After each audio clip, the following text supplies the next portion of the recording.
अस्सलाम वालेकुम dear students, 10th physics की प्लेलिस्ट हम लोग स्टार्ट कर रहे हैं और इस प्लेलिस्ट के अंदर आपके चैप्टर वाइज एक्सरसाइज के शॉर्ट क्वेश्चंस को डिस्कस करेंगे और साथ में मिलेंगे आपको मेरे हैंड रिटन नोट्स। जिन स्टूडेंट्स को ये वाले नोट्स चाहिए हो पीडीएफ फॉर्म में या पिक्चर फॉर्म में, वो मुझे कमेंट करें, मैं उनको लिंक प्रोवाइड कर दूंगी, वहाँ से आप लोग फ्री के नोट्स डाउनलोड कर लेंगे। तो वीडियो को स्टार्ट करते हैं। आज की वीडियो में हम पढ़ने जा रहे हैं चैप्टर 10 जो कि आपकी फिजिक्स का फर्स्ट चैप्टर बनता है, simple harmonic motion and waves. इसकी एक्सरसाइज के शॉर्ट क्वेश्चंस को डिस्कस करेंगे। स्टूडेंट्स, इस वीडियो से पहले आपने जितनी भी शॉर्ट क्वेश्चंस की वीडियोस देखी हैं पहले, इंशाल्लाह ये वाली वीडियो उन तमाम वीडियो से हेल्पफुल ज़्यादा होने वाली है, क्योंकि इसमें मैंने प्रोवाइड किया आपको बहुत इजी मटेरियल। साथ में मैंने आपको सिखाया है कि आप किस तरह से पेपर पैटर्न के हिसाब से क्वेश्चन को अटेम्प्ट कर सकते हैं और टू द पॉइंट मैंने आंसर दिया है। बिल्कुल भी मुश्किल नहीं होगा, आप वीडियो को सुनेंगे तो आपको तमाम आंसर जो है वो प्रिपेयर हो जाएंगे। So without wasting any time, video को स्टार्ट करते हैं। क्वेश्चन नंबर 1 है, what is simple harmonic motion? What are the necessary conditions for the body to execute simple harmonic motion?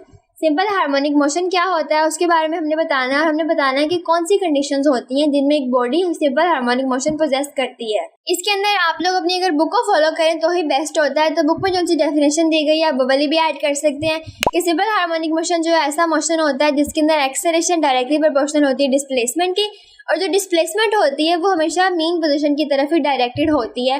उसमें आप ये वाला डायग्राम भी ड्रॉ कर सकते हैं।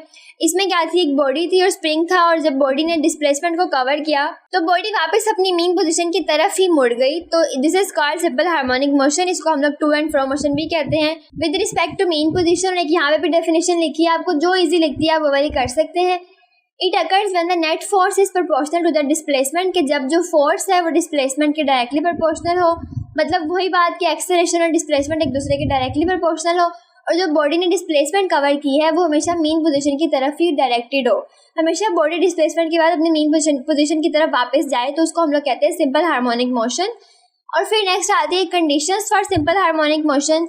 सिंपल हार्मोनिक मोशन जब एक बॉडी ने पोजेस करना है तो उस बॉडी में इनर्शिया होना बहुत ज़रूरी है, उसमें रिस्टोरिंग फोर्स होना बहुत ज़रूरी है। उसके अलावा आप यहाँ पे एक और पॉइंट भी लिख सकते हैं कि जो सिस्टम है या बॉडी है इट शुड बी फ्रिक्शनलेस, उसको फ्रिक्शनलेस होना ज़रूरी है कि कोई एक्सटर्नल फोर्स उसके ऊपर ना लग रही हो। नेक्स्ट आता है question 10.2, think of several examples of motion of everyday life that are simple harmonic motion. Daily life के अंदर सिंपल हार्मोनिक मोशन की एग्जाम्पल्स, कई एग्जाम्पल्स आप देख सकते हैं। तो जो आपकी बुक में दी हुई है मैंने वो वाली यहाँ पे बयान की गई है, और आप कोशिश किया करें कि अपनी बुक को फॉलो किया करें। Motion of ball and bowl, motion of swing, motion of simple pendulum, motion of mass attached to spring. बस आपने कोशिश करनी है कि आप पेपर पैटर्न अच्छा लिखें और पॉइंट्स हेडिंग्स बना के पेपर सॉल्व किया करें ताकि आपके एग्जाम में मार्क्स स्कोर करने के चांसेस ज़्यादा हो जाए। नेक्स्ट आते हैं क्वेश्चन नंबर 10.3 की तरफ, what are damped oscillation? How damping progressively reduces the amplitude of oscillation? Damped oscillation क्या होती है, और जब डैम्प्ड ऑसिलेशन हो रही होती है, जब वो प्रोग्रेस कर रही होती है, इंक्रीज कर रही होती है, तो तब ऑसिलेशन की जो एम्पलीट्यूड है वो डिक्रीज क्यों करती है? स्टूडेंट्स, मैं आपको इसकी एग्जांपल अगर डेली लाइफ से दूं तो ये एक स्विंग अगर हम लोग लें, वहाँ पे बच्चा जो है झूला झेल रहा है, लेकिन पीछे से अगर हम लोग खड़े होते हैं और उसको जाके स्टॉप करते हैं, उसके ऊपर एक फ्रिक्शन लगा रहे हैं, उसका मतलब ये है कि जो एक टू एंड फ्रो मोशन जो स्विंग कर रहा था, हम लोग ने उस मोशन को अपोज किया है, हम लोग ने रेजिस्ट किया है, तो हम जो फोर्स लगा रहे हैं वो डैम्प्ड जो मोशन है वो काज कर रहा है। डेफिनेशन पढ़ते हैं, the oscillation of system in the presence of some resistive force. एक सिस्टम की ऑसिलेशन मतलब टू एंड फ्रो मोशन जो कि किसी रेजिस्टिव फोर्स की प्रेजेंस में होता है उसको हम लोग कहते हैं डैम्प्ड ऑसिलेशन। बिल्कुल उस तरह से ही जिस तरह से हम लोग रेजिस्टिव फोर्स लगा रहे थे जब एक बच्चा जो है वो स्विंग के ऊपर झूला ले रहा था, तो हम लोग उसकी जो मोशन है, उसकी जो ऑसिलेशन है, उसमें डैम्पिंग काज कर रहे हैं, मतलब उसके मोशन को स्टॉप कर रहे हैं। क्वेश्चन का पार्ट 2 में उन्होंने हमसे ये पूछा है कि जब डैम्पिंग फोर्स लग रही होती है तो ऑसिलेशन जो है उसकी एम्पलीट्यूड कम क्यों होती है? क्योंकि आपको पता है कि वक्त के साथ साथ जो मोशन है बॉडी का वो स्टॉप कर रहा होता है, इसलिए उसकी एम्पलीट्यूड कम होती जाएगी। जैसे यहाँ पे डायग्राम है, ये मैंने आपकी बुक से डायग्राम ली है। जीरो के ऊपर मीन पोजीशन है और यहाँ से एक बॉडी मूव कर रही है ऊपर की तरफ और नीचे की तरफ, मतलब to and fro motion body कर रही है according to its mean position. उसके अंदर जो था सिंपल हार्मोनिक मोशन था। तो जब बॉडी के ऊपर हम लोग ने डैम्पिंग फोर्स लगाई है, जो साइड पे लाइंस लगी हुई हैं, ये डैम्पिंग फोर्स है। Damping force with respect to time, जब हम लेफ्ट से राइट मूव करें with respect to time, damping force increase कर रही है। जैसे वो इंक्रीज कर रही है तो जो बॉडी की एम्पलीट्यूड थी वो डिक्रीज कर रही है। बहुत सिंपल सा आंसर है कि जो फ्रिक्शन लग रही होती है डैम्प्ड ऑसिलेशन की वजह से, वो रिड्यूस कर देती है बॉडी की मैकेनिकल एनर्जी को। जैसे जैसे टाइम गुजरता है इसीलिए जो है उसके जो एम्पलीट्यूड है ऑसिलेशंस की वो कम होती जाती है। तो आई होप सो कि आपको ये समझ आ गया होगा। बहुत ईजी क्वेश्चन है। इसमें अगर आप लोग ये डायग्राम ड्रॉ करेंगे तो फिर आपको जो 2 मार्क्स का एग्जाम है वो बहुत पक्के आएंगे। आप लोग बस पेपर प्रेजेंटेशन और पेपर को अटेम्प्ट करने के तरीके ज़्यादा सीखें ताकि आप ज़्यादा से ज़्यादा मार्क्स को अचीव कर सकें। क्वेश्चन नंबर 10.4 है, how can you define the term wave. Wave की डेफिनेशन हमने बतानी है। Then elaborate difference between mechanical and electromagnetic wave. Mechanical और इलेक्ट्रोमैग्नेटिक वेव्स का डिफरेंस बताना और फिर एग्जांपल्स। वेव की सिंपल डेफिनेशन आती है, it is a disturbance in the medium which cause the particles of medium to undergo vibratory motion about their mean position in equal intervals of time. एक medium, कोई भी medium, चाहे वो air medium हो चाहे वो वाटर मीडियम हो, उसके अंदर जब कोई डिस्टर्बेंस पैदा होती है तो particles to and fro move करना स्टार्ट कर देते हैं अपनी मीन पोजीशन की तरफ, जिसको हम लोग वेव कहते हैं। नेक्स्ट, वेव की 2 टाइप्स है, आपको पता है, मैकेनिकल और इलेक्ट्रोमैग्नेटिक वेव्स। और जो मैकेनिकल वेव्स होती है इनकी आगे फर्दर 2 टाइप्स होती हैं, लॉन्गिट्यूडनल और ट्रांसवर्स वेव। जो मैकेनिकल वेव्स होती हैं इनको किसी मीडियम की ज़रूरत होती है, जबकि जो इलेक्ट्रोमैग्नेटिक वेव्स होती हैं इनको किसी मीडियम की ज़रूरत नहीं होती। Waves which require any medium for their propagation are called mechanical waves. Propagation मतलब फैलने के लिए, वो वाली वेव्स जिनको प्रोड्यूस होने के लिए या फैलने के लिए कोई मीडियम चाहिए उनको हम कहेंगे मैकेनिकल वेव्स, जैसे वाटर वेव्स या साउंड वेव्स। जबकि इलेक्ट्रोमैग्नेटिक वेव्स वो वेव्स हैं which do not require any medium. तो बहुत इजी डेफिनेशन है, जैसे radio waves, X-rays, light waves. Next है question number 10.5, distinguish between longitudinal and transverse waves. मैंने आपको अभी बताया है ये जो हमारे पास मैकेनिकल वेव्स है इसको सब डिवाइड किया जाता है 2 टाइप्स के अंदर, लॉन्गिट्यूडनल और ट्रांसवर्स वेव्स। एक डायग्राम के जरिए से हम लोग देख लेते हैं। मैकेनिकल वेव्स वो होती है जिनको मीडियम रिक्वायर होता है, इलेक्ट्रोमैग्नेटिक वेव्स जिनको मीडियम नहीं रिक्वायर होता। उनकी एग्जांपल्स दी हुई हैं। मैकेनिकल की 2 टाइप्स है, लॉन्गिट्यूडनल और ट्रांसवर्स वेव्स, जैसे कि साउंड वेव्स आती हैं और वाटर वेव्स आती हैं। तो डेफिनेशन पढ़ते हैं लॉन्गिट्यूडनल और ट्रांसवर्स वेव्स की। In longitudinal waves, the particles of medium move back and forth along the direction of propagation of waves. This direction में जो source से waves propagate कर रही हैं उस डायरेक्शन के अंदर ही particles back and forth move कर रहे होते हैं, उसको हम लोग कहते हैं लॉन्गिट्यूडनल वेव। जबकि ट्रांसवर्स वेव्स में जो मीडियम के पार्टिकल्स होते हैं वो परपेंडिकुलर मूव कर रहे होते हैं from the propagation of waves. तो डायग्राम के जरिए से कॉन्सेप्ट क्लियर करते हैं। नीचे दिया गया है लॉन्गिट्यूडनल वेव्स। आपने देखा जो कि जो वेव्स हैं वो एक साइड से दूसरी साइड के ऊपर जो है वो ट्रैवल कर रही हैं, प्रोपागेट कर रही हैं। और जो पार्टिकल्स हैं वो अपनी सेंटर पोजीशन से back and fourth he move कर रहे हैं एक ही पोजीशन के ऊपर। लेकिन अगर आप ट्रांसवर्स वेव देखें, ये ऊपर नीचे क्रेस्ट एंड ट्रफ्स आ रहे हैं, मतलब कि जो हमारी वेव्स की डायरेक्शन है वो परपेंडिकुलर है अपने सोर्स से। एग्जाम्पल आती है साउंड वेव्स और यहाँ पे एग्जाम्पल आती है light waves and water waves. Next question number 10.6 है, draw transverse waves with an amplitude of 2 centimetre and wavelength of 4 centimetre. और उसमें आपने क्रेस्ट और ट्रफ को लेबल भी करना है। तो ट्रांसवर्स वेव्स को हम लोगों ने अभी ऊपर डिस्कस किया है कि ऐसी वेव्स होती हैं जो परपेंडिकुलर मूव करते हैं अपने सोर्स से। तो मैंने यहाँ पे एक ट्रांसवर्स वेव बनाई है, ये जैसे आपका सोर्स है तो सोर्स से परपेंडिकुलरली मूव कर रही हैं। ये आपकी जो वेव है इसको ट्रांसवर्स वेव्स कहते हैं, जिसमें क्रेस्ट और ट्रफ होते हैं। और हम लोग ने यहाँ पे ट्रांसवर्स वेव ड्रा करनी है जिसकी एम्पलीट्यूड 2 सेंटीमीटर हो और वेवलेंथ 4 सेंटीमीटर हो। जो एम्पलीट्यूड होती है ये हम लोग मीन पोजीशन से मैक्सिमम हाइट को कहते हैं। जैसे ये सेंटर में अब मैंने यहाँ पे डायग्राम ड्रॉ किया है तो इसको देखें, यहाँ पे मैंने एक स्केल ड्रॉ किया है, यहाँ पे 0 होता है मतलब ओरिजिन, जहाँ से हमारी वेव जो है ओरिजिनेट कर रही है। इधर मैंने एक लाइन लगा दी ताकि हम लोग मेजरमेंट कर सके। 2, 4, 6, 8 सेंटीमीटर्स की मैंने यहाँ पे लाइन बना दी। और इसी तरह मैंने ऊपर की तरफ भी जो है 1, 2 जो है उसके ऊपर लिख दी मैंने मेजरमेंट्स। तो हम लोग को ऐसे ट्रांसवर्स वेव ड्रा करनी जिसकी एम्पलीट्यूड 2 सेंटीमीटर और एम्पलीट्यूड हम कहते हैं मीन पोजीशन से मैक्सिमम हाइट। तो यहाँ से यहाँ तक जो हाइट है ये 2 सेंटीमीटर है। देख लें नीचे की तरफ भी 2 सेंटीमीटर ही इसकी एम्पलीट्यूड है, जिसको हम लोग हाइट ऑफ वेव भी कहते हैं। तो amplitude is defined as the maximum distance of particle from mean position. ठीक है, दूसरी बात उन्होंने हमें बोली है कि वेवलेंथ हम लोगों ने 4 सेंटीमीटर की ड्रॉ करनी है।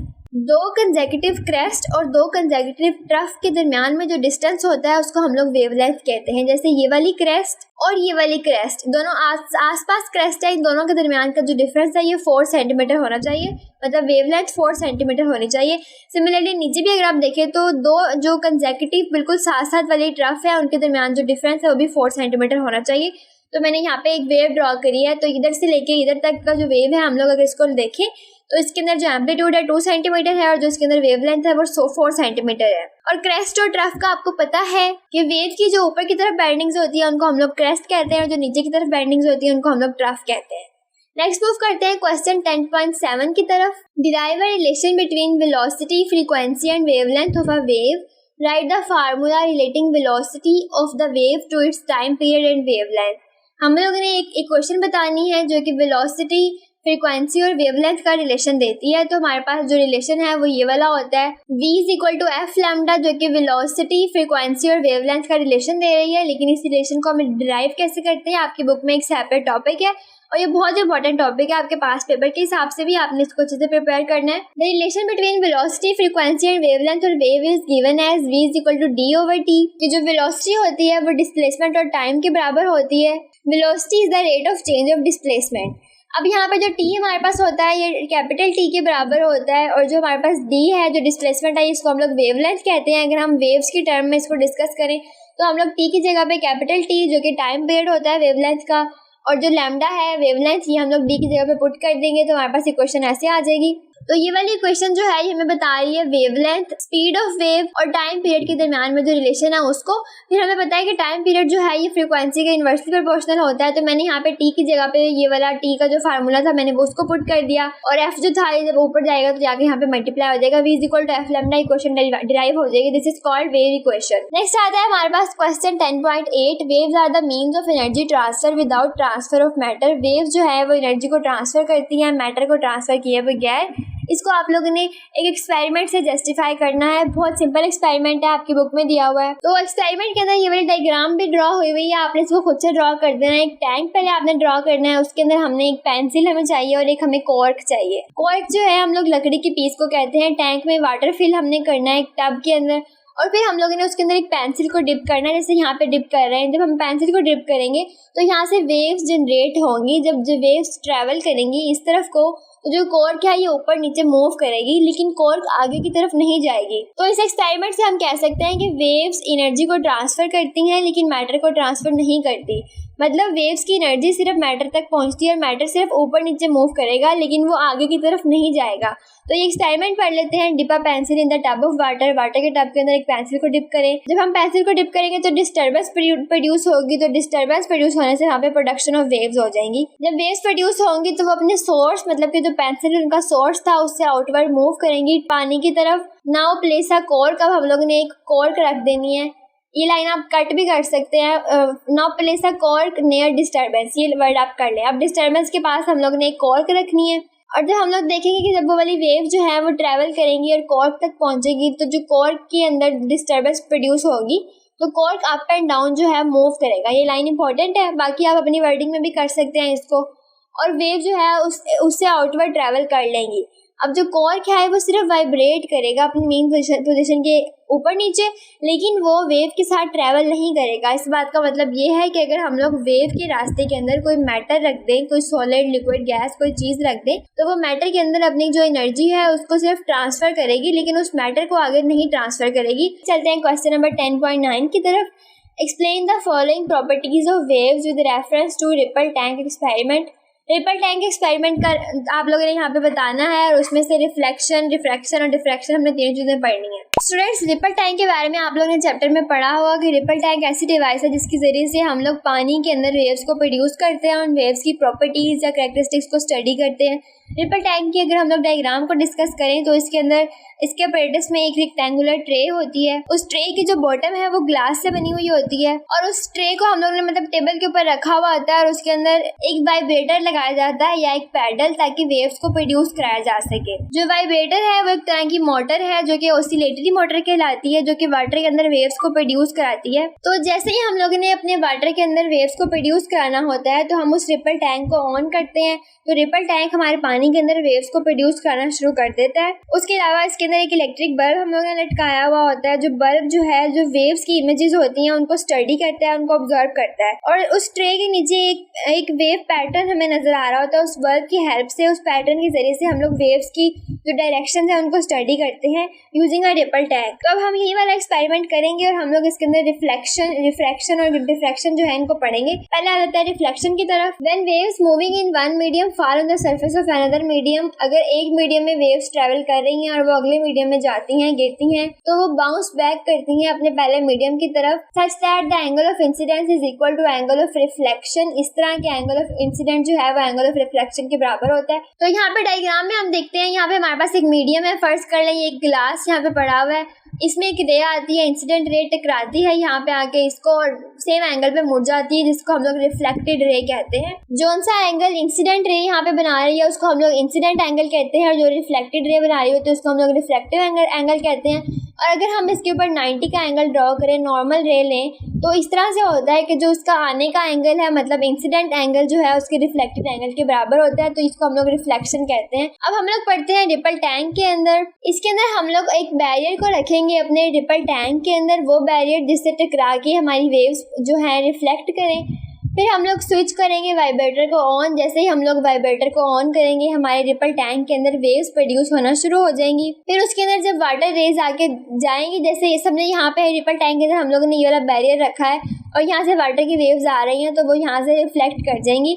तो this is called the reflection. इसको हम लोगों ने यहाँ पे एक्सप्लेनेशन बता दी है इसकी इन अ रिपल टैंक। नेक्स्ट आता है refraction. When waves move from one medium in second medium, जब एक मीडियम से दूसरे मीडियम के अंदर वेव्स जो है मूव करती हैं किसी एंगल के ऊपर, तो उनकी जो डायरेक्शन होती है वो चेंज कर जाती है। इसको हम लोग कहते हैं रिफ्रैक्शन ऑफ वाटर। इसकी सिंपलेस्ट एग्जांपल आपने देखी हुई है कि जब हम लोग पेंसिल को अपने एक वाटर के गिलास के अंदर डिप करते हैं तो उसका एंगल जो है वो चेंज हो जाता है, क्योंकि उसका जो मीडियम है वो चेंज हो गया एयर से वाटर का मीडियम। इसलिए तो जब पानी के अंदर डिफरेंट तरह की जो लेयर्स होंगी, जैसे डीप वाटर है और शैलो वाटर है, तो यहाँ पे जाके तुम्हारा एंगल है वो रिफ्रैक्ट कर जाएगा और एंगल चेंज हो जाएगा। अब ये वाइब्रेटर वाला एक्सपेरिमेंट है, यहाँ पे आप हेडिंग्स दे लें, ये मैं यहाँ पे देना भूल गई हूँ।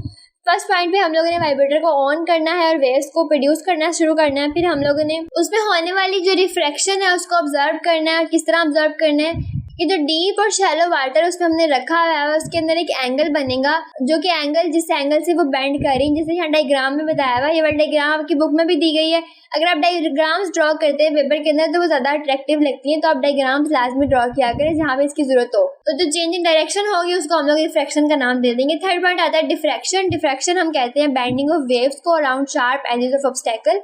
किसी रुकावट के शार्प एजेस, शार्प कोनों के में से जो वेव्स की बेंडिंग होती है उसको हम डिफ्रैक्शन कहते हैं। इसमें आप लोगों ने यहाँ पे एक बैरियर रखा, उसमें एक छोटी सी होल थी, जब उस होल से आपकी वेव्स ट्रेवल करेंगी तो वो यूं बेंड होना शुरू हो जाएंगी। This is called diffraction. तो ये एक्सपेरिमेंट है कि हम लोग डिफ्रैक्शन को ऑब्जर्व करने के लिए रिपल टैंक के अंदर एक इस तरह के ऑब्स्टेकल रखेंगे, और जब ऑब्स्टेकल से हमारी वेव्स क्रॉस होंगी तो हम लोग नीचे शैडो में देख लेंगे कि वो डिफ्रैक्ट हो रही हैं। लास्ट क्वेश्चन आता है क्वेश्चन नंबर 10.10। स्टूडेंट्स, आपको ये वाले नोट्स चाहिए हो जिनको मुझे कमेंट करें, मैं उनको लिंक प्रोवाइड कर दूंगी। उसके अलावा मुझे मेरे सोशल मीडिया अकाउंट पे लाजमी फॉलो करें, मुझे आपकी सपोर्ट की ज़रूरत है। वहाँ पे ये वाले नोट्स मैं अपलोड करती रहती हूँ, और आपको किसी और चीज़ के नोट्स चाहिए हो तो मुझे कमेंट कीजिएगा। और काइंडली इस वीडियो को अपने क्लास फेलोज और फ्रेंड्स के साथ लाजमी शेयर कीजिएगा और मेरी हेल्प करें मेरे चैनल को ग्रो करने में। तो लास्ट क्वेश्चन पढ़ते हैं, question 10.10। Does increasing the frequency of a wave also increases it's wavelength. अगर हम फ्रीक्वेंसी को इंक्रीज करेंगे क्या वेवलेंथ भी इंक्रीज करेगी, और अगर ऐसा होगा तो क्यों होगा, उनका रिलेशन बताएं। तो पहले हम लोग ये क्वेश्चन बताते हैं कि जो फ्रीक्वेंसी और वेवलेंथ है ये आपस में इन्वर्सली प्रोपोर्शनल है। ये हम लोगों ने इस वेव इक्वेशन से निकाला। इन्वर्सली प्रोपोर्शनल का मतलब ये है कि अगर फ्रीक्वेंसी ज़्यादा होगी तो वेवलेंथ कम होगी, और अगर वेवलेंथ ज़्यादा होगी तो फ्रीक्वेंसी कम होगी। तो उन्होंने क्वेश्चन में पूछा था कि अगर हम लोग फ्रीक्वेंसी को बढ़ाएं तो क्या हमारी वेव लेंथ जो है वो भी बढ़ेगी। उसका आंसर है नहीं, बिल्कुल भी नहीं, क्योंकि इनका इन्वर्स रिलेशन है। अगर हम फ्रीक्वेंसी को बढ़ाएंगे तो हमारी वेवलेंथ कम होती जाएगी। तो स्टूडेंट्स, आपको वीडियो कैसी लगी है मुझे कमेंट सेक्शन में लाजमी बताइएगा, और आपको किसी और टॉपिक पे वीडियो चाहिए हो तो भी मुझे बताइएगा। और मेरी केमिस्ट्री की जो शॉर्ट क्वेश्चंस की प्लेलिस्ट है उसको देखना मत भूलिएगा, उनके नोट्स भी चाहिए हो तो मुझे कमेंट सेक्शन में कहिएगा। अल्लाह हाफिज़ स्टूडेंट्स, बहुत जल्द मिलते हैं हम लोग चैप्टर 2 के शॉर्ट क्वेश्चंस की वीडियो के ऊपर।